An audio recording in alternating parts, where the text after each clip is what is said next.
Hey UConn Nation, it's KK Arnold here. If you're looking for the latest UConn women's basketball content, go subscribe to Listen Up to Phil and Ryan. Go Huskies! Phil and Rye on Listen Up. Rye, the first video. Thank you, KK. The first video of the off season. This feels weird. I was almost going to tell you, Rye, get ready for predictions. Or what did you think about that game? No more.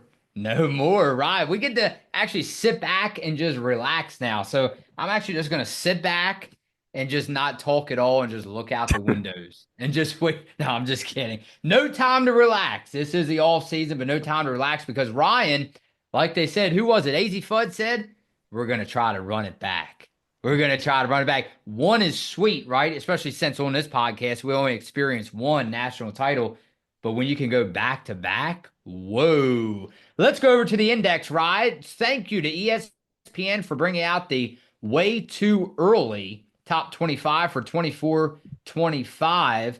Ryan, let's go over to the index and read this. Actually, I have the wrong article up. That's an embarrassing sign of me. Too early in the morning still. It's had it on one, but it's too early. So, Ryan, while I get the right one pulled up here, what did you think about the national title and how are you feeling just less than 48 hours after we had that live stream? I want to thank everybody. Like, comment, and subscribe. How did you celebrate? What was your biggest takeaway? And I think they have the championship parade coming up pretty soon.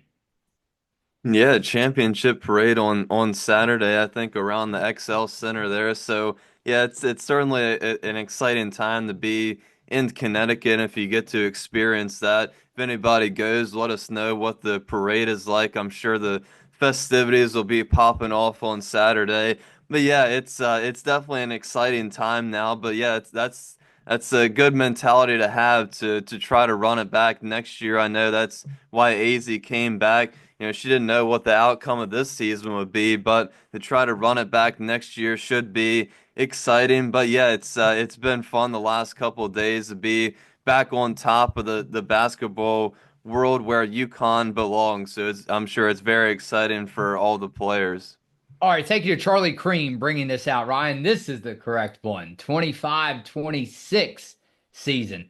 UConn Huskies. Ryan, let's go over to the index and see what Ryan thinks. The Paige Beckers era is over. That overlapped with the Sarah Strong era, which helped get the Huskies a 12th national title. Getting to a 25th Final Four season seems like a good bet.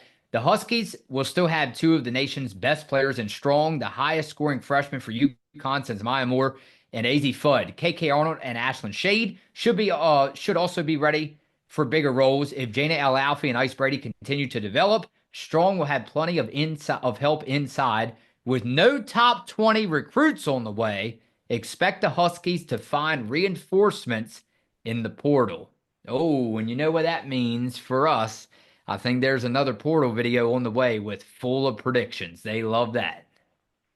Yeah, I mean that's the great thing about the off season now with NIL and the transfer portal being so hot. There's already players that have committed to teams and players jumping in the portal. So yeah, it's I can't wait for that video. It should be fun. But I think as you guys know, especially been if you've been watching for a while, I'm not really a big fan of these rankings because I mean, at the end of the season, it doesn't matter what the number next to the team is. There can only be one winner. Of course, UConn was a 2 seed in the tournament. They played like the number one overall seed the whole entire way through.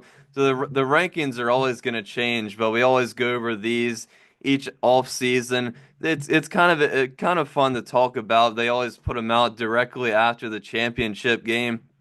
But of course, UCLA is at the top at number one, which I don't really think is a surprise. You would think the champion should be one, but if you look at what the Bruins could be next year, you realize they might be tough to beat. Janiah Barker, Angela Dujelik are the only two players expected to depart, and Lauren Betts' Mm. sister is on the way, the second ranked recruit in the class who is 6'4". So, I think they're going to be out for revenge too, given how they lost that Final Four game to UConn. So I'm not surprised UCLA is at the top, but I do disagree with South Carolina being at number 2 over UConn. As always, the Gamecocks are going to be losing some players, but they always have great talent waiting behind, like Edwards and Wiley, who are expected to start next season. But I think UConn, even with Paige Becker's leaving, I think UConn has more talent.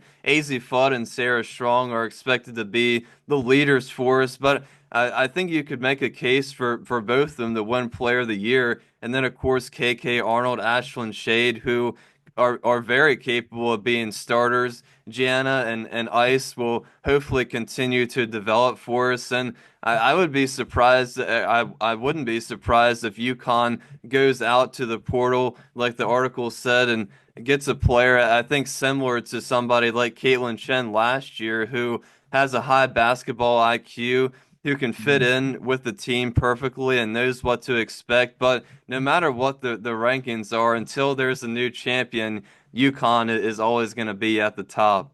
Yeah, so again, we have UCLA at 1, South Carolina 2, and UConn Huskies at 3 in the way too early top 25 for the 25-26 season. Ryan, let's jump over to comments. I know we appreciate everybody for coming through. What a weekend it was. Let's go over to BRN Soldier. Hey, Phil and Rye, UConn Nation, stand up. A long season for these ladies, but the best one yet. Congratulations to all who believed, even through all the adversity and naysayers, even the cocky South Carolina fans who came here to try to intimidate. Now, until next year, fellas, I'm going to enjoy this one. Go Huskies.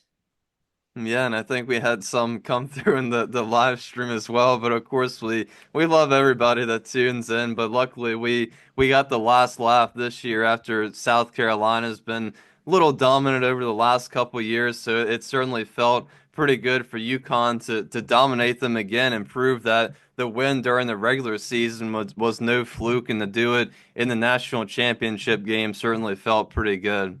I love this one. Marcia Clark says, I woke up this morning in South Africa in happy tears. So happy for the Huskies. My goodness, the entire team showed up during the tournament, the right moments at the right time. What a team. I cried when Paige went down the line of coaches. What a great way to go out for her. I tried to watch the live stream as long as I could. Thanks for all you do, Phil and Rye. Also, I think you both need the Fut Around and Find Out shirts for next season. Ah, Yeah, well, we definitely talked about getting new jackets, new shirts, stuff like that. So we'll have to look around and see what we can find. But yeah, I think yeah, I think you appreciate everybody that tuned into the live stream. That was definitely a fun one. But yeah, I think everybody, Paige and Gino was making everybody emotional when Paige went through that line, and Gino in the press conference after. It was definitely a very emotional moment for all the players, but especially all the Paige and Gino have been through together. So that was definitely a very special moment. how about one more? Miss Rachel. I remember this username. Rachel came through. We haven't heard from her in a while, Ryan. She said Ryan Rucco's quote after the buzzer beater went off was perfect. It's an even dozen for Gino, Ariema, and Connecticut. The final page in the book of Becker's is title number 12 for UConn. This was an incredible season, and the post Tennessee run was an amazing ride.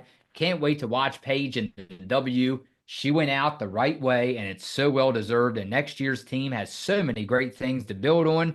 Sarah and Az will lead this group. So excited for what's to come. And Ryan, that reminds me, we won't break down each player like we did last season.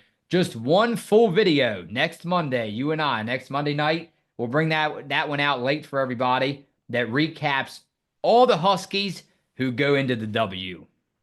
Yeah, next Monday the 14th. So that's a pretty quick turnaround for all the players, especially those of who at UConn and South Carolina who just played. But yeah, it's very exciting to see where all the players will land. Of course, expecting Paige to go number one, obviously. But yeah, it's we got a couple of videos planned during the off season, but certainly quick turnaround to the draft. So excited to see where Paige and hopefully Aubrey and Caitlin get drafted too. Listen to this. This is the best one for last. Uh, Abad Lopez. Mr. Lopez says, your prediction was off by a lot. Well, Ryan, see, the beautiful thing about it is I went with the winner. You went with the winner. And I don't think, correct me if I'm wrong, I don't think you and I picked against the Huskies the whole tournament. Now, we may have in the regular season, but I don't think that we picked against them at all in the whole tournament. That's a thing of beauty, if you ask me. No, yeah, I mean, I think for anybody to pick against UConn when they watched how they were playing was very, very difficult to do. The way they were playing, it just wasn't anybody that was gonna beat them. All right, Ryan, we'll be back on Thursday for another episode during this long, long off season. Hold tight, stay strong. Get it, Ryan? Stay strong. And I'll see you Thursday morning for another episode on Listen Up.